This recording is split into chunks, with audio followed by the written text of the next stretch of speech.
ഈ വരാൻ പോകുന്ന തെരഞ്ഞെടുപ്പ് കേരളത്തിന്റെ രാഷ്ട്രീയ ചരിത്രത്തിൽ ഏറ്റവും നിർണായകമായ ഒരു ഇലക്ഷൻ ആയിരിക്കും.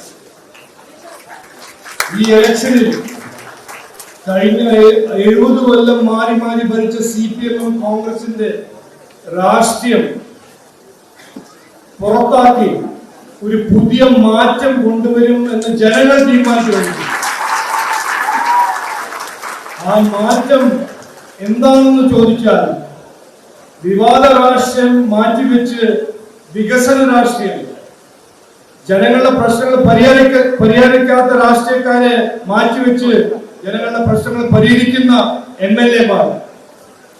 ഈ മതിയായി എന്ന് പറയുന്ന ഞങ്ങളുടെ മുദ്രാവാക്യം പാർട്ടിയുടെ മുദ്രാവാക്യമല്ല, ജനങ്ങളുടെ മനസ്സിൽ ഇന്ന് ജനങ്ങൾ പറയുന്ന കാര്യമാണ്.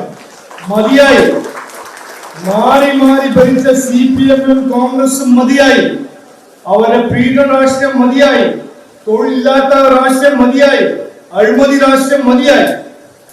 ഇനി മാറ്റം വരണം. മാറാത്തത് മാറും. ഇനി കേരളം വളരും എന്നാണ് BJP മുദ്രാവാക്യം.